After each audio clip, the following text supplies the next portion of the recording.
breathwork has exploded in popularity from cold plunges in yoga studios to corporate wellness and trauma recovery. But here's the truth most people don't hear. Breathwork isn't a one size fits all. In this episode, we're busting the myth that all breath work works the same and exploring how personalized breathing can help you move from survival mode into a real embodied happiness. Welcome to Happiness on Tap podcast, where we fill your cup with inspiration, resilience, and real life tools to create your best life. I'm your host, Leann Herron, and today I'm joined by Jana McKinney, a certified breathwork facilitator, educator, and founder of Get Living with Breathwork. Jana's work is grounded in the understanding that our breath reflects our nervous system, our lived experiences, and our capacity to feel safe in our bodies. Today, we're exploring how breathwork can be practical, accessible tools for regulating stress, reconnecting with yourself, and creating the capacity to truly live, not just push through. If you've ever tried breath work and thought, why isn't this working for me? This conversation is for you. Jana, welcome to the show. It is so wonderful to have you joining us today. Hi, thank you so much for having me. I'm really excited to be here. I'm excited for this conversation. So we'll get started right away. Love. Jana, I'd like to start by having you share a little about yourself and how did you come to learning and now teaching breath work?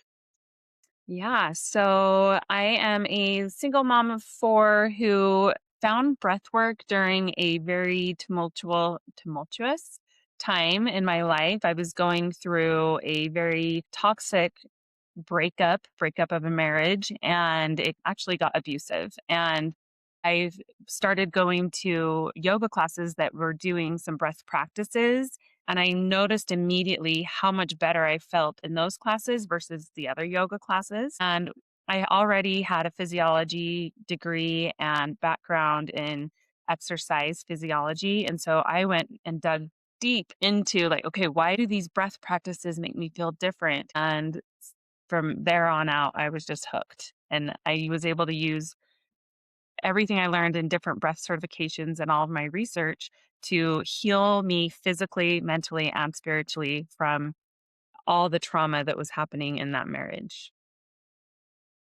Thank you for Yeah. sharing that. I want to, uh, give you all the credit in the world for getting out of a toxic marriage and finding the things that could help you heal. That is so powerful. Such an amazing story. A single mom, four kids. Wow, that's a lot. I wanted to bring up, though, you'd mentioned, the difference you felt between an original yoga class and a yoga class with breath work. I also similarly went through a divorce from a 20-year toxic marriage, spent 3 years just learning to love myself, learning to figure out what my identity was, because my kids were now grown and gone. So I was an empty nester.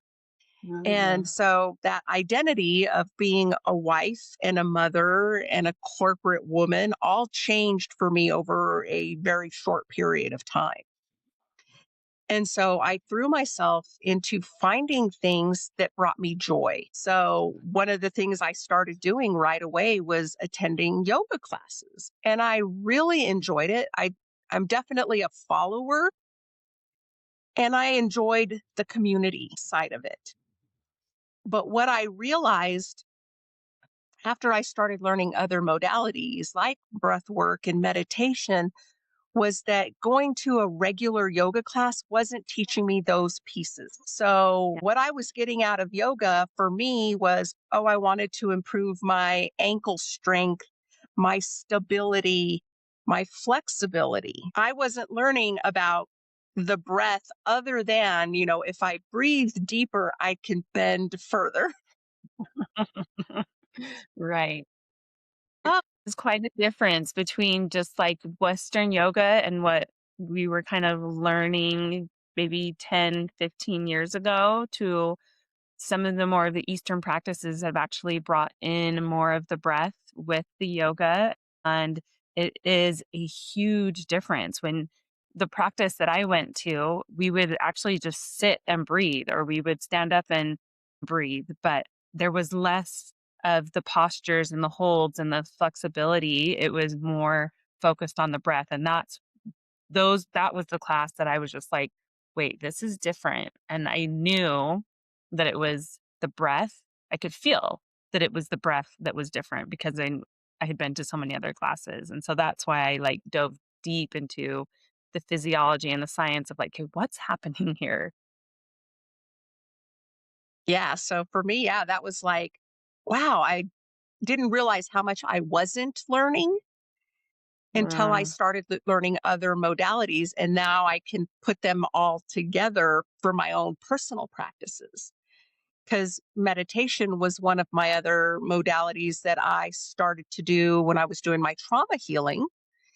And I loved learning how to meditate, and I loved learning about my breath and controlling my breath and visualizing my breath and moving it through my body and moving different things through my body. So, for our listeners who are new to breath work, how do you define it beyond just breathing? yeah, well, people always think, why do I need breath work? I breathe all the time. But breath work is the conscious control of your breath. It's actually when you purposely alter the breathing for a specific benefit or outcome. And there are different ways you can alter it to get different results. And so that's why I always say, breath work isn't just one size fits all. You don't just sit down and do the breath work that your friend's doing next to you, or the one that seems to be the most popular on Instagram. You actually do need to find what your body needs and make those decisions and alter the breath in a way that gives you the benefit your specific body needs, whether it's a longer exhale, a hold, whether it's trying to over oxygenate. And then there's even like daily practices that you can do for a few minutes a day, up to these big, long 2-hour journeys that can be good for trauma release and healing past limiting beliefs and things like that. So there's so much more to just breath work. I think a lot of people just hear it and think, oh, I'm just going to go sit down and breathe. There's more to it. And learning that you can now develop this toolbox of different things that you can use as you need or for whatever you need that day. I think that's been my favorite part of my entire healing journey is that I can determine what I need or what my body needs in any moment. What can I do in the moment that can help bring me back to a calm place? And your breath is probably the most simple, readily available thing that we all already do beyond our autonomic nervous system, which is just breathing in and out, but paying attention to how are we breathing? How can we control that? How can we move it through our bodies? So that's why I was so excited for this conversation with you to really go deep into what's available to people, not only as a personal practice, but if there's somebody who's really interested in becoming a breathwork facilitator, again, whether it's for their personal practice or if it's for working with others in like a group environment, or maybe it's a therapist who wants to add breath work to their therapy practice. I mean, you do so many things and teach it in so many ways that I think is just so powerful. Yeah, it really is. And what I loved, I just heard you say was that the breath, if you're looking at what I can do in the moment and all these different modalities, but the breath is so readily available. When I heard you say that, it reminded me of kind of this analogy or metaphor that I think of with the breath is that the breath is our remote control to our nervous system, because it literally is tied to the autonomic nervous system, but it will be able to actually turn on the parasympathetic nervous system, the part of you that is in control of calming down, the rest and digest. Or you can press that remote control and turn it into the sympathetic nervous system. It can actually get you more energy, get you more fired up if you need that as well. And so our nervous system is so in control of all of our healing. And if we have just a simple remote to that nervous system that just says turn on, turn off, turn up, turn down, like how awesome is that that we have that with us all the time? And that is the breath. We can choose to use it in a way that turns it up or turns it down. We can use that for our own personal health or to help others. Yeah, and it's so great. I mean, you kind of went right into the next question that I was going to ask is about the nervous system's influence, how it influences our breathing practices, and how we can determine which are supportive versus overwhelming. And just, I think for me, learning about the nervous system and understanding my own nervous system, that was huge for me because I had no clue that I had been living my entire life in fight, flight, freeze, Yeah.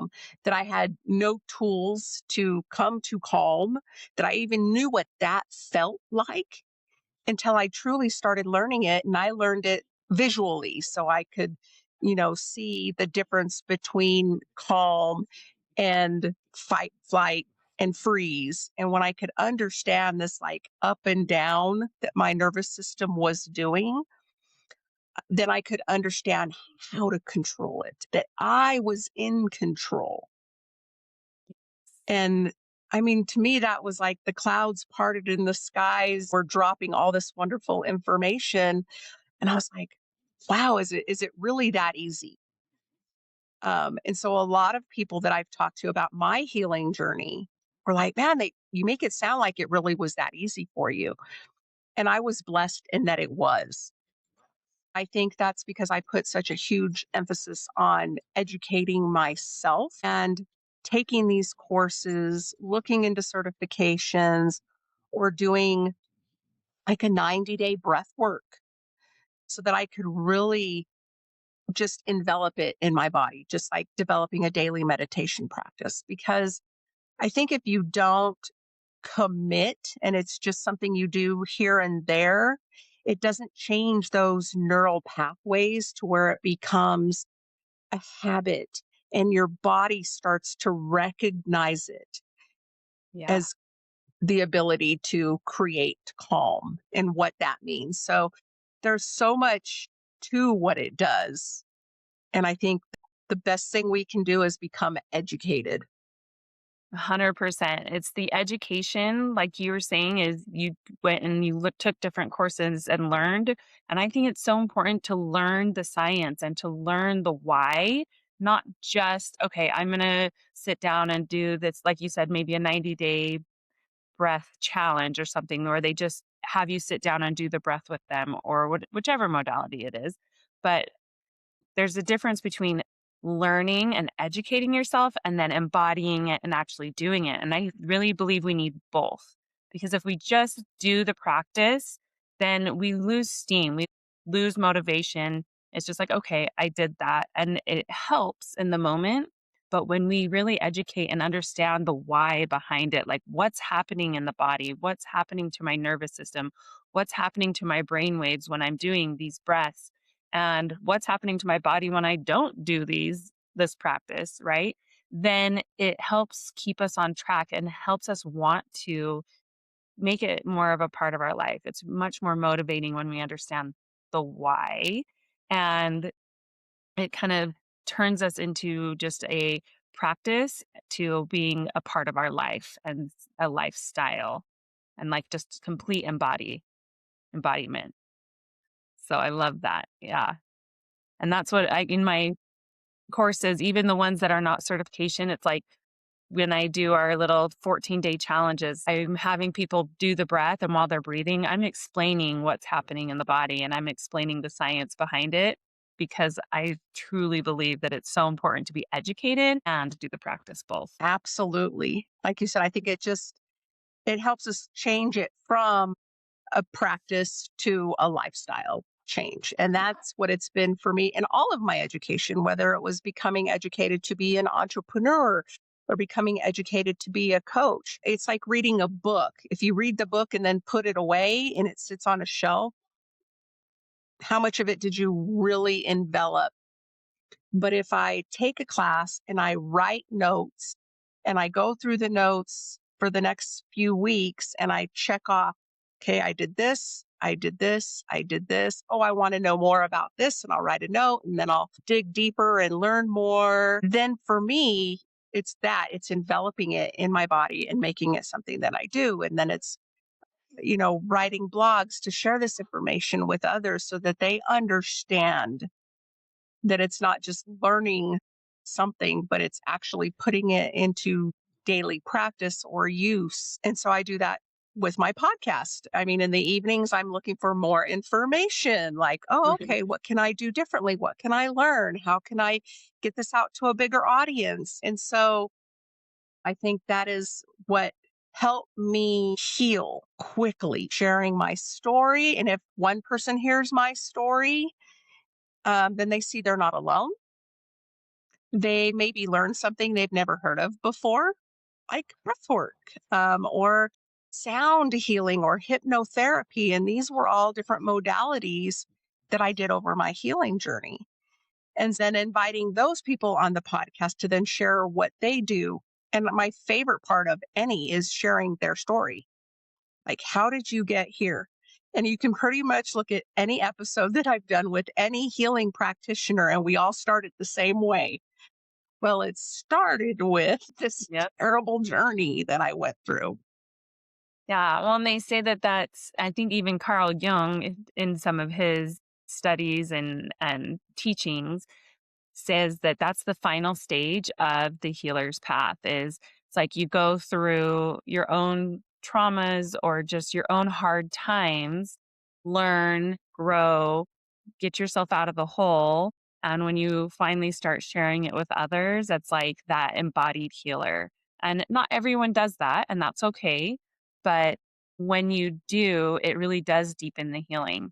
And I know for me, when I was really going through my like hardest times, because before I had a lot of chaos in my marriage, I was already a personal trainer and a health coach. So I was used to working with people, but I took a break while I was going through a lot of hard things. And I just remember thinking, why and I've been doing all this work and I still don't feel better. Like, why am I not feeling healed? Right? Quotation marks, air quotes. Why am I not feeling healed yet? And I had this big download like God, the universe, source, whoever told me in that moment, you will not be healed or feel like you're the old self until you get back to helping others. And so in that moment, I was like, okay, I guess I get to start sharing and helping others again.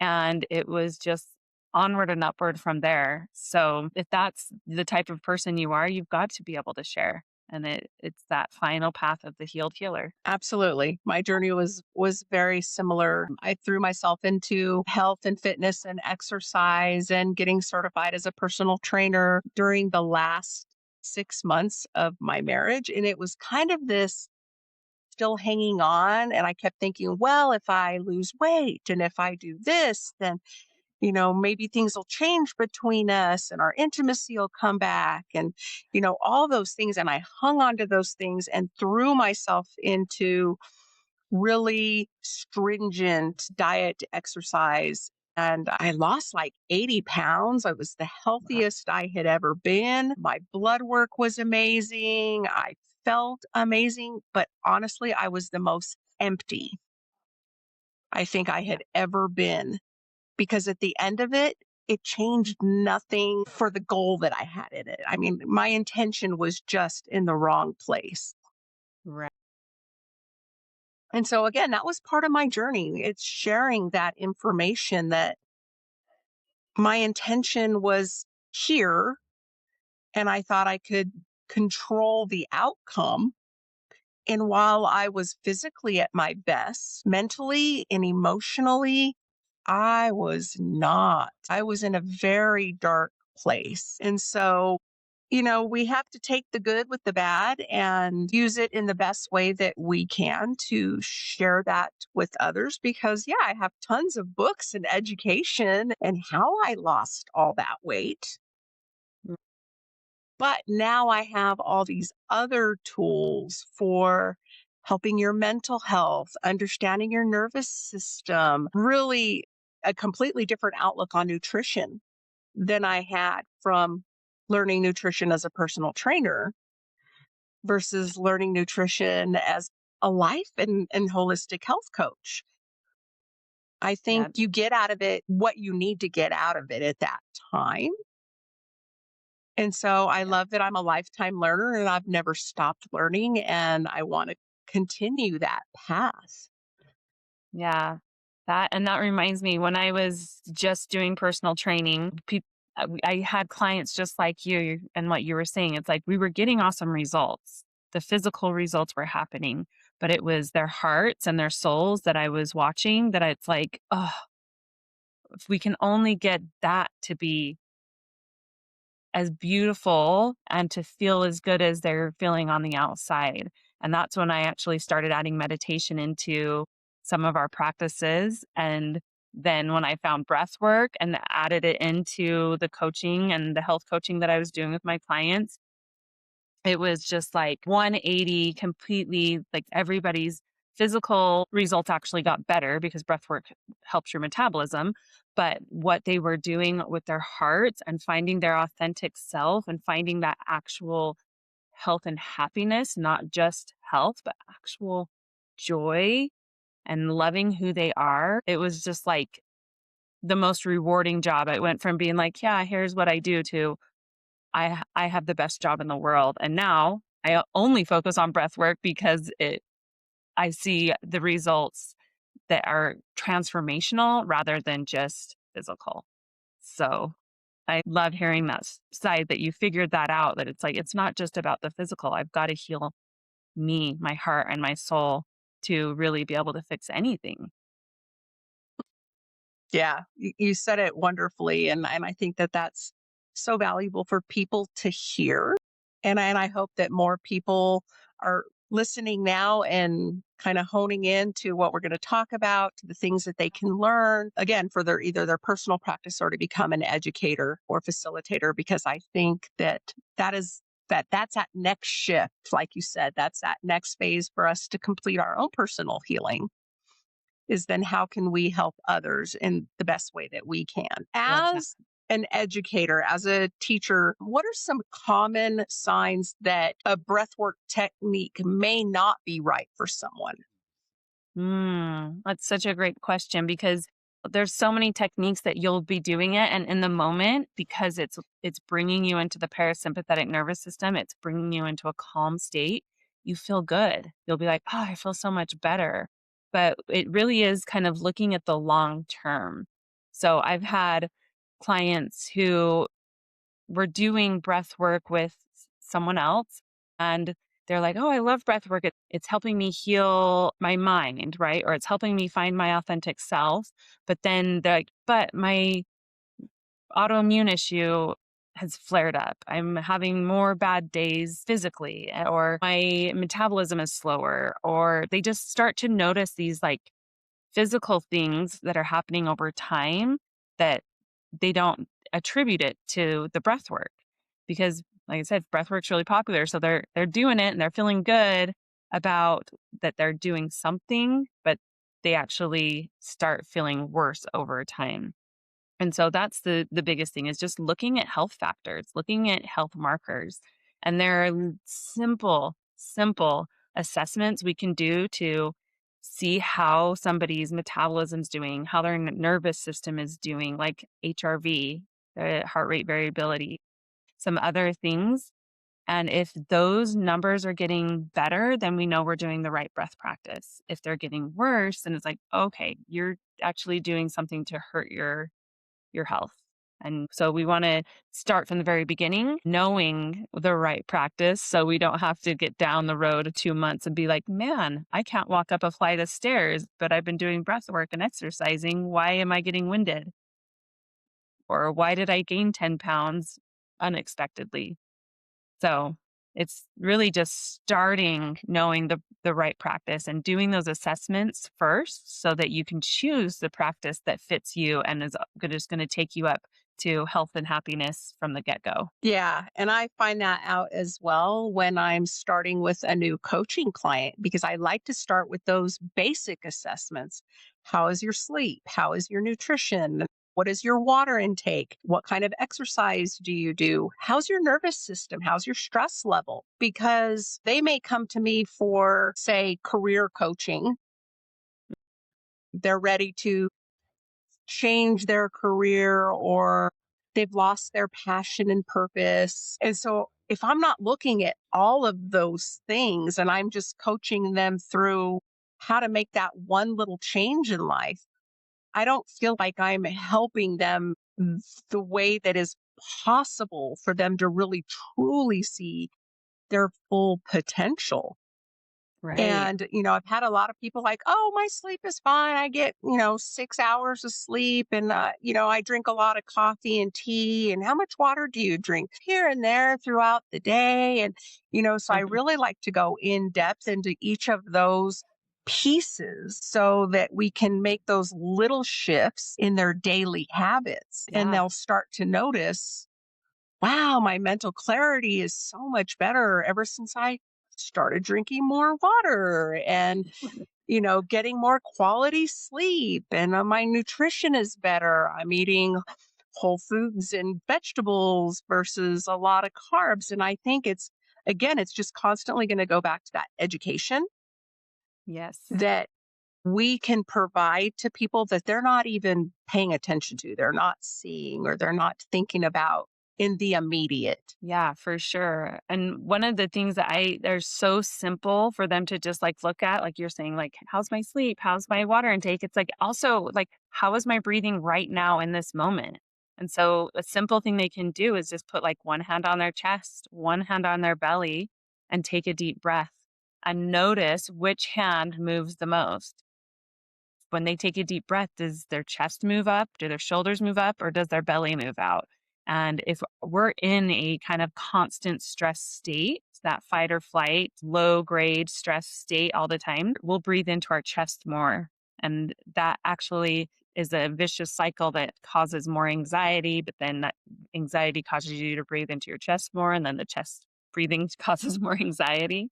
So it's so simple. It's like, okay, what part of my lungs am I breathing into the most? That tells us just right there how they're doing. And then even like, am I nose breathing or am I mouth breathing? That again is a simple, simple indicator of how they're really doing that we can look at just right at the beginning and then watch shift over time as we help them heal their nervous system and their breathing mechanics. Absolutely. Those are all great assessments that are very simple and noticeable for you and for the client Oh, because we yeah. don't realize we're shallow breathing or rapid breathing or our shoulders are in our ears or our hands are clenched. We're just not paying attention to our body's cues of how we're feeling right now in the moment. And so I think that's like number one is noticing how you're feeling right now in this moment. And you can feel that if you're getting ready to go into therapy or if you're standing in line at the grocery store, if you're sitting on the couch watching a movie. I notice that if I'm watching movies that are high action, that I tend to clench my fist and have no idea why I'm even doing that. And I'm like, my nervous system is telling me it really doesn't like this. That's too much. It's too much. Let's slow it down. But it's for me, it's been learning how to pay attention to those cues, listening to my body. And Yes, then that when you learn awareness. that awareness, and then when you start to learn these breathing techniques, whether it's visualizing your breath as it's coming in, and because I do a lot of chakra work. And so teaching them how to visualize that breath in conjunction with the colors of the chakras and where is this in your body and where is the stress in your body and where are you maybe holding trauma or tension and continuing with this visualization of your breath moving through those different parts of your body and how to release that. I mean, to me, that was just like, oh my God, there's all these great things beyond just breathing in and out to survive and live. Yeah. And exactly. And I have a little free class that I would love to offer, your listeners or whoever, but in there I teach that there's so many different types of breath work. And just like you mentioned, the very first and most important one is that awareness, aware of how you're breathing during the day and what your body is doing. And then when certain things during the day shift you out of proper breathing. And it's like, oh, like you said, the scary movie or the intense movie, or for a lot of people, it's when they're driving the car down the freeway, or maybe it's when they're around a certain person. And that awareness of when you shift out of proper breathing and then bringing yourself back, or avoiding the things that are dysregulating your nervous system is huge. So that's like the number one thing that I teach is the awareness. And then the second thing that you brought up was that chakra breathing, where you're breathing into each chakras. That's like a daily practice. It was something that you can do every day to just um, maybe improve your nervous system, improve your respiratory health, make you a more efficient breather and breathe into all those different energy channels. That's like number 2, one of the other things I teach in that class. It's so important to just have that daily practice on top of the awareness. So you're like number 1 student here. You know it. I love it. So, what else do you teach in that class so we can give everybody an idea of what to expect? And I'll make sure and include the link in the show notes. Yeah, so it's called Breathwork 101, and it teaches basically the basics of breathwork and how it is more than just one type of breathing. So I teach the breath awareness, the daily practices, which there's over 52 different types of daily practices. There's a lot. And then the third thing is breathwork journeys. And breathwork journeys are pretty popular. If you are on Instagram and Facebook, you've maybe seen people doing these where they lay down and they're doing the same breath pattern for over an hour. And it brings up a lot of emotion. It can bring up past memories, but it brings them up in a way that like to a level that you can handle. And so it's very good for trauma healing, getting rid of limiting beliefs, bringing in creativity. It's a lot of people associate it to being like a plant medicine journey, but totally natural. It's just through your breath. So it's really, really powerful practice and journeys. And in my certification course, I teach over 8 different types of those journeys and how to mix and match them all. But in the Breathwork 101, you actually do experience one of those journeys as well. And then we talk about community and having people that are doing the same breath work and healing practices as you and how helpful that is as well. So I really kind of talk about the 4 things you need to heal using breath work. And that's those awareness, daily practice, journeys, and community. I love it. I can't wait to Yeah. check that out and do a journey. I learned journeying through meditation and hypnotherapy.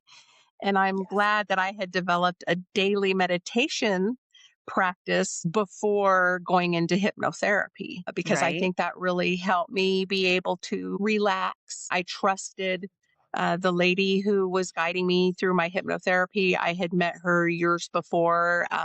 She was my herbalist when I was in a heightened sense of trauma response, and she was teaching me different herbs to help cool my nervous system. So we had already developed this relationship um, while she was getting certified as a hypnotherapist. So by the time she completed her certification, I was all in, trusted her fully, and was ready to start taking these journeys in areas that were too deep for me to do alone Hmm. through a meditation. And so it's also for me, it was learning that I had my limits of what I could do by myself and needing that safety of a guide or community. Yes, exactly. And that's just what these breathwork journeys are like. It's very similar to a meditation journey or a hypnosis journey, but even deeper because your breath allows you to get to a whole new level. There's actually a chemical called DMT, dimethyltryptamine, that gets released when you're doing these breath patterns over and over. And it puts you in an altered state of consciousness where you can just really go and access things that you would otherwise not be able to access. And so very powerful, and I love that you bring up, you needed someone to guide you through it because yes, you can do these journeys on your own, but having someone guide you and hold space for you is so powerful. And being witnessed in those moments is even more helpful to deepen the healing. So, yes, I love everything that you just said about that. Yeah, that was definitely something that I needed and was very drawn to, was having a guide. And so when I was getting my certification to be a health and a life coach, that was the connection for me, was that being that guide, holding that space for others, having this safe, non-judgmental space for people to do this inner work. It's not just about nutrition and diet and exercise, because I'm both a certified health coach, but then I added the holistic health as well as a life coach, and just understanding and meeting people where they are in their journey. And the safer they feel, the more they're open to learning more and talking about things that maybe they weren't thinking about at all. And for most people, when you're off in one area of your life, whether it's your finances and you're stressed about your finances, or you're worrying about losing a job, or providing for your kids, or maybe wanting to leave a legacy, when you're off in that one area, odds are you're off in all areas. What is your relationship to money? What is your communication with your partner about money? What is your personal beliefs about money, and where did those beliefs come from? I mean, so there's just so many parts and pieces. And I know with breath work, a lot of that is kind of looking at, somebody's trauma history, chronic stress, and burnout, and how that affects the body and how that responds to breath Yes. work. Can you talk about that? Well, yeah, and I just wanted to kind of talk a little bit as I talk about that with more of the having that guide, because when you have someone that's going to facilitate a journey for you, they can help pick the right type and the right style that will match your needs. And like you said, that your nervous system, maybe if you were to just do it on your own, you'd be like, oh, I'm just going to do this recording, or I'm just going to do this one breath I learned one time, and it might be too intense for what your nervous system needs are that day. And there's so many different types that a trained facilitator will know the right one for you that day and for what your goals are. And then also is asking the right questions. Because, like you said, if you're off on one thing, often how we do one thing is how we do everything. So we're maybe off in multiple areas of our lives. And I truly believe that the power of the power of the question, and our life is only as good as the questions we ask ourselves. And it's hard to really ask yourself a question that you're not already thinking about, right? Like we already, if we knew the answer, we wouldn't be asking the question. And so having a facilitator who is taking you and encouraging you to do the right breath and stay on the breath pattern and not give up, but then also just ask the simplest question that maybe you hadn't asked your soul yet.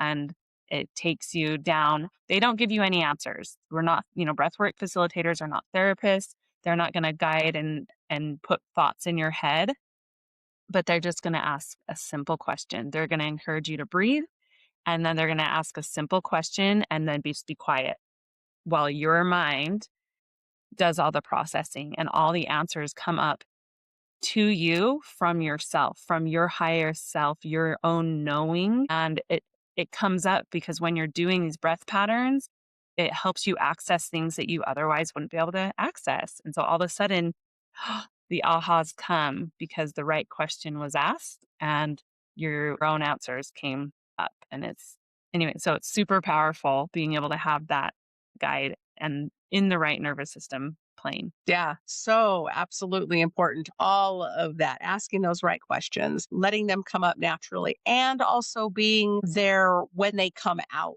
of that experience. 100%. Maybe have somebody to talk to and say, well, this came up for me. And then knowing maybe what's the next tool.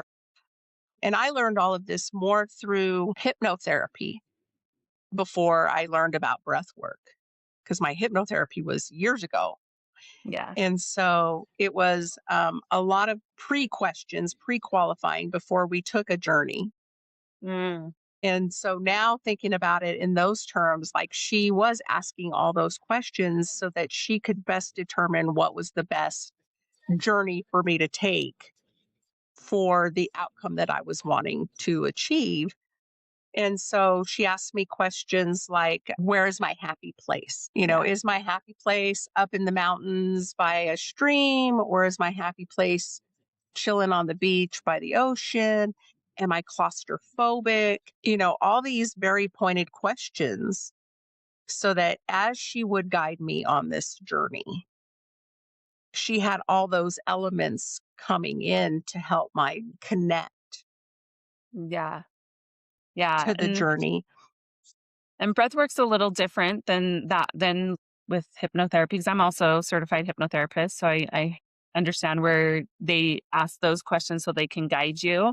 And with breathwork, there's way less guiding and talking. It's like you are your own healer and you kind of guide yourself. They just ask us like maybe 3 questions throughout the whole session that will just send your own mind down a thought train, if that makes sense.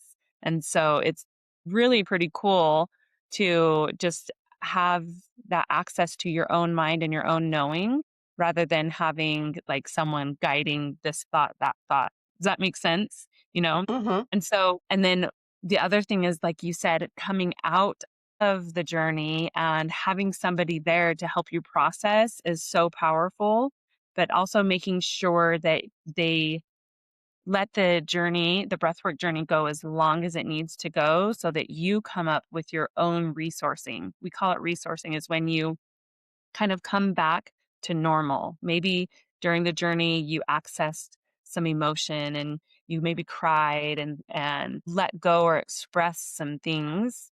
And when if you're doing it by yourself, your playlist or whatever, you might just be like, "Oh, I'm done right there because there's a lot going on and a lot of emotion. I just want to stop." Having a facilitator kind of keep you in the breath and help you keep going, eventually your own mind will actually resource for you. It's called pendulation when your body just kind of naturally comes back to its own lessons, its own insights, its own learnings that are for the positive. So let's say you had a traumatic experience or a traumatic memory that's been bugging you your whole life and it comes up during this session, and if we continue the breath long enough after it comes up and you keep breathing, your brain will naturally pendulate to a positive lesson, a resource of like, oh, well, it meant this, and I learned this from it. And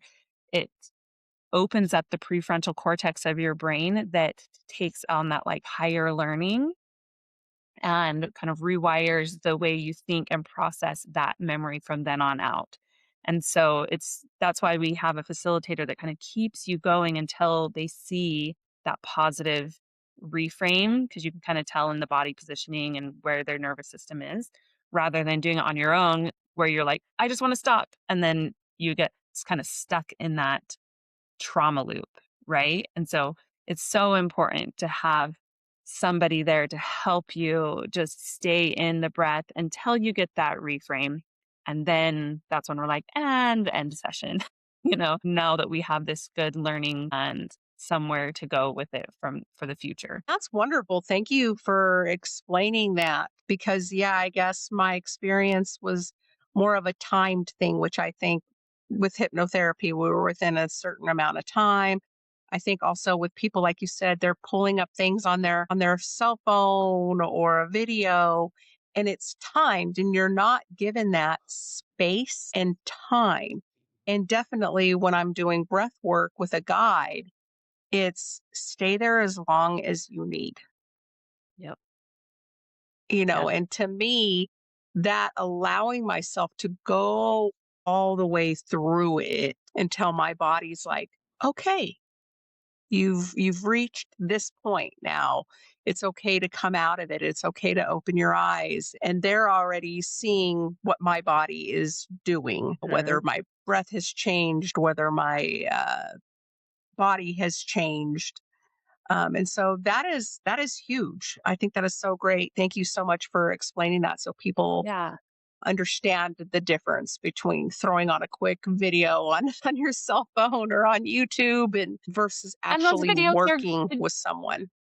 Yeah, and the videos are good too. I'm not saying that they're bad. It's just there is a difference, right? And it's a trained facilitator, whether they're doing a one-on-one or they're doing a group, they learn how to kind of get everybody on that same time length, and they'll make shifts in what they're saying or what music they're playing or even the doing energy work to kind of get everybody wrapped up at the same point rather than having to stop when somebody's in the middle of a release or a cathartic emotional expression. So, yeah, it's this is why we certify people, right? So that they know how and when to make sure everybody is safe and not re-traumatized. They're actually doing deep healing and leaving the each session lighter, brighter, more hope, and more healed. I love it. I love it. What are some simple, gentle breath practices listeners can try if they're feeling anxious, shut down, or kind of overstimulated? I always have to first teach just proper breathing because so many of us, like we talked about a few minutes ago, we're breathing up high into our chest, short, shallow breaths. And that's why we're feeling overstimulated. And so the very first thing I would teach is just to slow your breathing down and make it low into the belly. So just stop and make sure you're breathing through the nose, and as you're inhaling, be really slow and intentional and push that air down as low as you can so that it actually makes your belly stick out, almost like you're pregnant or you're blowing up a balloon. You want to make that breath low and then exhale it slowly out the nose. And the longer you exhale, the more it turns on your parasympathetic nervous system, that rest and digest part of your nervous system. So nice and slow inhales and exhales. And even if you want to count, it's nice to count in for a count of five and then exhale longer than the five. So maybe 5, 6, or 7 second exhale.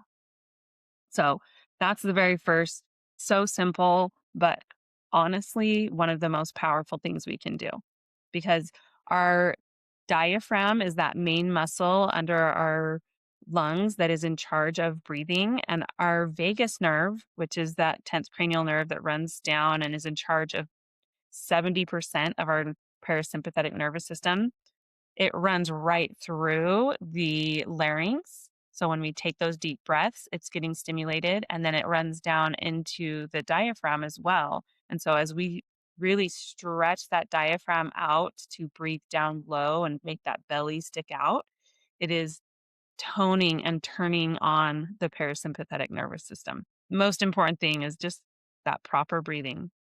And that's the way we want to try and breathe all day, every day, and return to. You want me to teach you a couple more? Sure, that's great. Okay. And so then another one that I'm trying to decide what one would be fun. A lot of people love alternate nostril breathing because it really helps balance your nervous system and your brain because inside our nostrils, we actually have nerve clusters that they've been able to show on brain scans that as air passes through that nerve bundle, it stimulates different parts of your brain.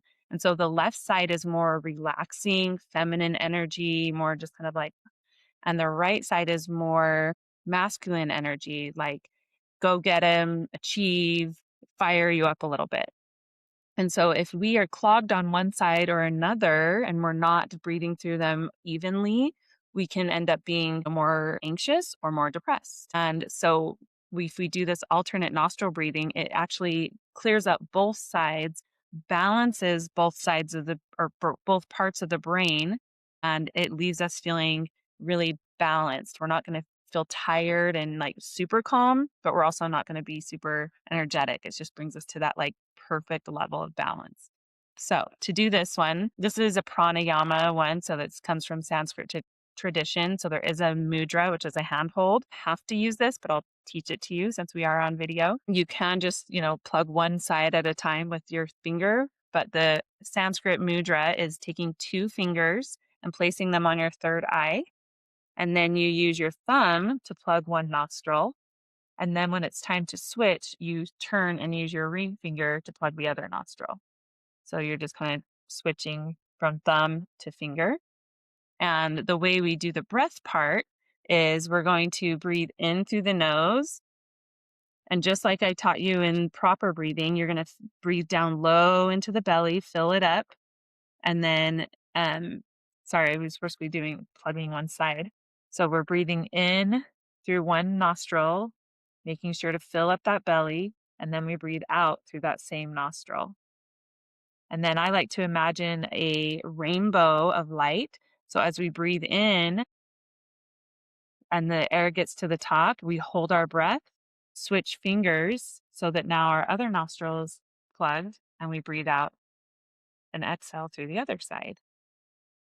And so we're just coming in through. So if we were to do this together, you're going to, let's start with plugging the right nostril. If you're using your right hand, you're going to plug your right nostril with your thumb. We're going to, I love that you're doing it with me. Thanks, Leann. So you're going to exhale through the left nostril. Now inhale through the left nostril, nice and slow, filling up the belly, and hold your breath as we switch fingers to now plug your left nostril with your ring finger. There you go. And exhale through the right nostril. Inhale through the right nostril. Hold your breath, switch to plug with your thumb, and exhale through the left nostril, nice and slow. Inhale through the left nostril and hold your breath and switch. Good. Now exhale through the right nostril. Inhale through the right nostril. Hold your breath and switch. Yep, you're using your thumb to plug your right nostril. Exhale through the left nostril. Inhale, really filling that belly full. And hold your breath and switch. Let's do two more. We're almost there. Exhale through the right nostril. Inhale through the right nostril. Hold your breath and switch. And then we'll just exhale through the left nostril. Inhale, filling that belly nice and slow. Hold your breath and switch. And exhale through the right nostril. So that's an easy one you can do if you want to be complete there. That will really help balance. And like I said, if it's too hard to figure out that hand thing, you can just use one finger to plug your nose. But the whole point of that breath is to go nice and slow, do those holds as you switch sides, because that is actually going to help increase your tolerance to carbon dioxide, which is really powerful. We actually want carbon dioxide. So it helps us have a better immune system and open up all of our airways and blood vessels. So it's a really good one to bring us back to calm. Really enjoyed it. In fact, while I was doing it, I was kind of thinking back to being a kid and taking swimming lessons and learning how to rotate your breath from side to side out of the water. And so in my mind, that's what I was kind of going back to. But I really liked using my, fingers on my third eye and switching between my thumb and my ring finger. That was very simple to do, easy to follow. So thank you so much for teaching that. Yeah. And that one, it is a little trickier to figure out the hand positioning, but you got it. And if you just did that for maybe even 5 minutes, you would feel amazing. Yeah, I Yeah. already feel better. That was After wonderful. just a few. I really appreciate that. Yeah. 52 of those. So there's so many more that you can learn. Wow.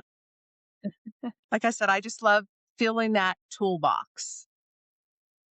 When I'm working with a client, I think about, like I said, if I'm only helping them with one thing, I'm going to only show up with one tool. It's like if you hire me to come out and do something in your home, if all I'm going to need is a hammer, I'm going to show up with a hammer.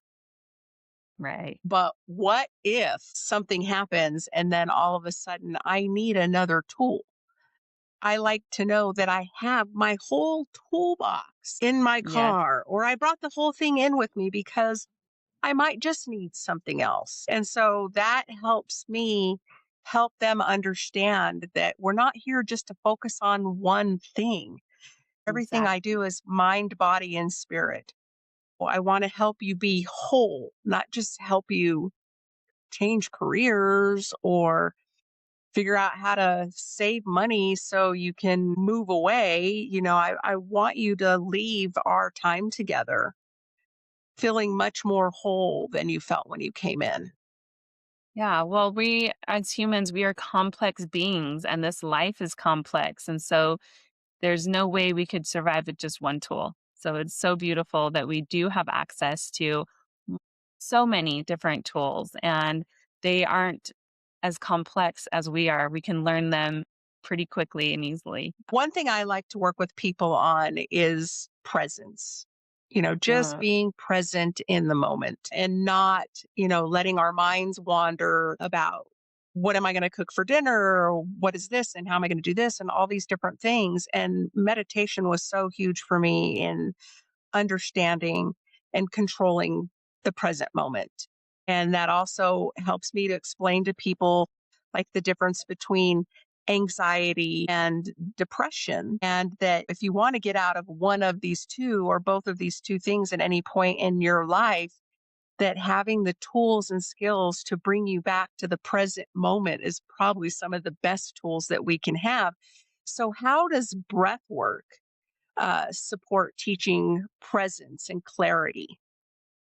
it's one of the best tools to do that because when we are not present, when we are thinking about, okay, what's next, and we kind of get into that anxious loop, we're actually getting into our part of our brain that is like I call it the reptilian brain, where we're really just focused on survival. And there's a lot of emotion and like, what do I need to just survive in this moment?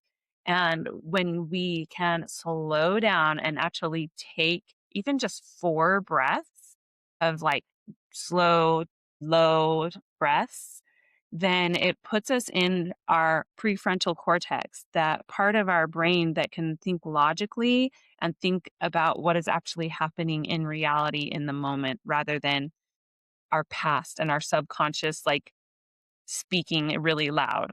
And so our breath literally puts us in the forward thinking mind that is logical. And if not, then we're just running off emotion and that amygdala, which is our panic button, which is like that real fight or flight, is just firing. And it doesn't matter what could be happening in the present moment when our brain is firing in fight or flight. It's just, it's not seeing reality. It's mostly just feeling the emotion, right? So when we take even just 4 deep breaths, it really does put us back into what am I seeing that is happening right now? What is reality? And how can I move forward in the moment? Yeah, I think that was one of my favorite tools that I learned out of, I think, everything through my healing journey was Is- giving myself that pause, Yeah. that time to just sit and to ask myself those questions. And so I had an experience where I almost came into contact with my ex-husband. I had pulled up at my place where I was leasing my office, and my office shared space with many other different kinds of businesses. And as I pulled into the parking lot, my ex-husband's truck was in the parking lot. And I immediately went into fight, flight. I was like, oh my God, he's found me. He knows where I work. He's going to be waiting inside for me. What am I going to do? And just all the thoughts, all the emotions, all the feelings, everything came bubbling up at one time. And so I was like, okay, I get to choose how I handle this situation. Am I going to put myself in danger, get out of my car and go in? Or am I going to drive away and take control over the situation? And I came home, which luckily I only live about 4 blocks from the space that I was living. And I came into my house and I shut the door and I locked the door and I sat down on my couch and I did those slow, deep breaths. And I kept asking myself, like, is this really happening? Is he's not outside my house beating on my door? Is this real or is this my body doing what it's meant to do, which is keep us safe? Mhm. So those things come up to protect us, but at the same time, being able to ask myself those questions and say, no, he's not outside. I'm in my safe space and I am safe and I am okay. And all those other ruminating thoughts just disappeared. Yeah. And then I was back into this clarity and safe space where I was like, okay, I've got work to do. I've got things I need to do, but I'm not operating from fight, flight, or freeze. Yep. I'm operating from safety. And even if maybe the situation was different and he was there and was wanting to have a confrontation or whatever, when we take those slow breaths, it's not going to put us into passive mode. It's going to put us into logical, clear thinking, reality mode. And so it's so important to take those moments to breathe because then we actually respond instead of react. And we do things that we won't have to regret later. And so, whether we are in danger or we are not, taking time to be in our forward thinking mind by taking those breaths is so, so important because we do. Our body is meant to protect us. And so, it'll go into like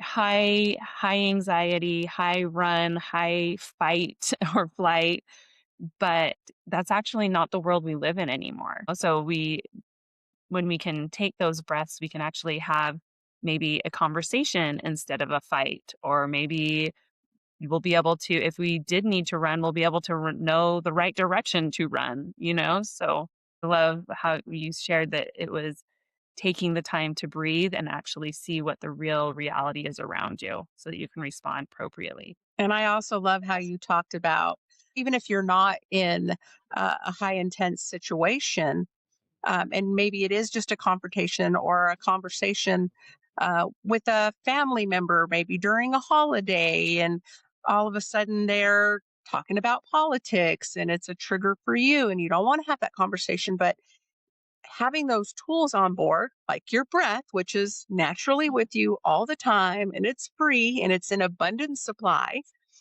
um, to then have the ability, like you said, to respond rather than react. Because what is Yes. react? You can choose to leave, you can choose to get angry, you can choose to confront whatever they're talking about, or you can choose to calm yourself down and let the clarity come to your thought process so that Mhm. you can speak in a completely different tone, different manner. Yeah. So thank you for bringing that up so that people know that this can happen in all kinds of situations. Yes. And as we're talking about it being in the moment, when we need it in the moment, we have this breath with us all the time. I do want to point out that it is important to also practice it before those moments come up. And that's why we do the daily practice so that our body knows how to get into calm, knows how to get into that parasympathetic nervous system quickly and easily. The more we practice it with our daily practice, the easier it is in the moment when something really, when we really do need it arises. And then, like those journeys I talked about that are longer, it actually helps you release stored tension in your body from maybe those high intense moments you've had in the past. You will store tension in the fascia of your body and it reacts more when you're tense. And so, when we do these journeys and actually release that, our body and our mind is in a place that it can get to the calm easier, faster when we need it in the moment. So, they say practice makes perfect, but practice makes permanent too. So we want to be doing make it a lifestyle for sure. Yeah, thank you. Thank you so much for bringing that up and putting that into perspective for people because it's just like any other habit. Yeah. When we continue to do it, it's ingrained in our brain because our brain is constantly rewiring. It's not like our brain stops developing, stops growing, stops, when we can change the chemistry or the thought processes that have lived in there for so long, whether it's in our brain or in our body, when we change that and we make this new pathways in our brain, in our body, it really does change everything. For me, it was learning that and developing those skills of letting go and releasing and really paying attention to the change in my physiology, like just the change, and I wasn't having those triggers. And I could have conversations about things in my past that used to be trapped in my body that are no longer trapped in my body. And I can move through them and I can have those conversations without the reaction. Yeah, it's almost like the nervous system tone. You said that we have these things ingrained in our brain, but we also have it ingrained in our nervous system. And we have this like baseline where our nervous system is set. And if we have had life, we've all been through stressful things in our lives. And so a lot of us, our nervous system is already like up to our eyeballs, and it doesn't take much to send us over the edge. Right. But as we do these daily practices or do the journeys that help release it from your body, like you were just saying, it puts our nervous system tone much lower. So it takes a lot more to put us over the edge. So it's really kind of ingraining our nervous system too, to be like, okay, let's bring it down. So our baseline is already lower from the get go. Yeah, thank you. That is one of the things when I'm talking about resilience, because when Yeah. I was in my high trauma response, I thought I had lost my resilience. But to me, resilience meant the ability to push it down, deny it, and ignore it. I thought that was resilience. That was my personal definition of resilience.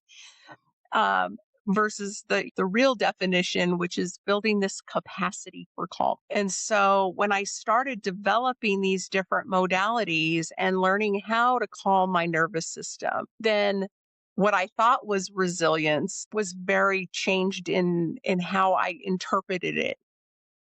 So all of a sudden I wasn't having brain fog and memory loss and anxiety and panic. I was having calm and happiness and peace and joy. It's like, ah, that's what this is like, because I had spent an entire lifetime in fight, flight, and freeze. I love what you teach is with, happiness on tap. It's like building that capacity to be resilient, building the capacity for calm, but building the capacity for joy and happiness is like, that's the true goal. Like, we're not here to just heal so that we can handle more of life's troubles. It's like, we're here to be able to smile and to have that joy and happiness. So I love that that's what like you're all about. Yeah, I'm not, we're not here to work with people to be another band aid or another quick fix in their day, another pill that they can swallow or, just a quick fix. I mean, my whole goal is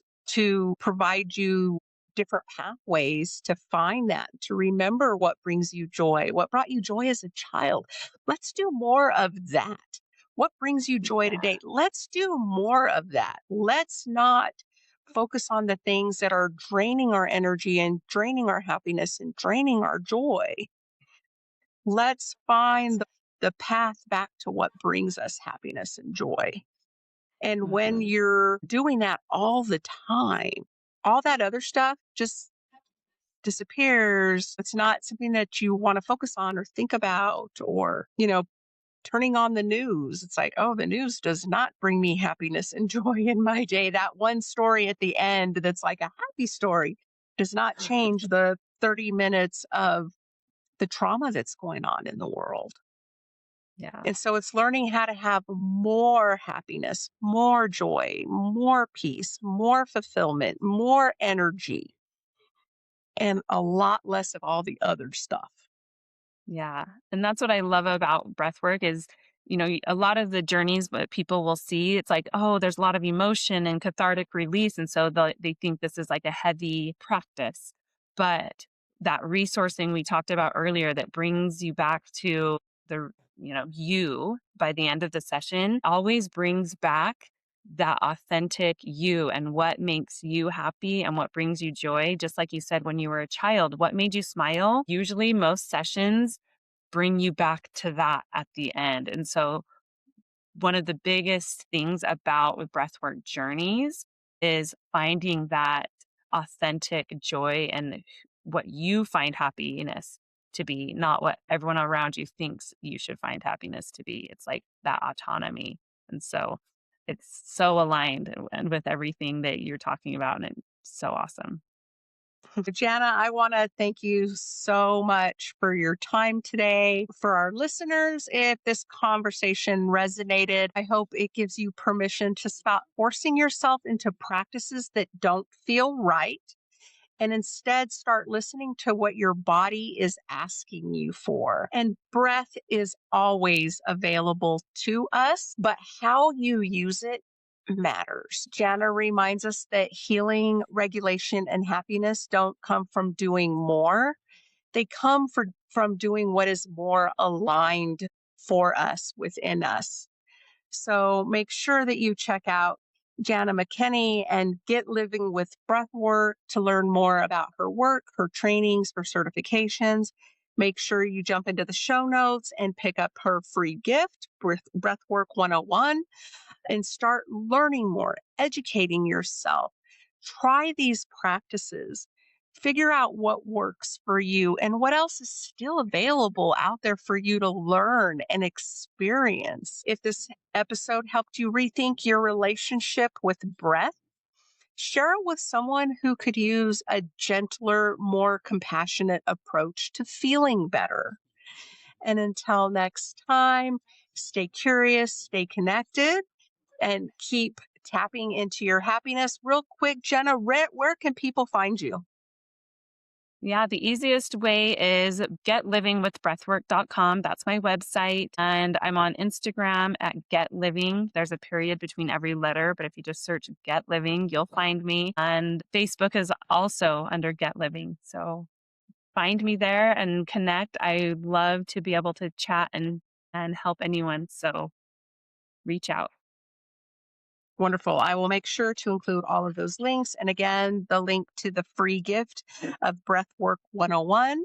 And I want to just thank you again for your time, for the different tools that you taught. Those were amazing. I think anytime we can provide simple practices that people can experience, it is such a blessing. And so thank you again for your time and for being here today. Yes. Thanks so much for having me, Leann. It's been amazing. Have a great day. This was great. You too.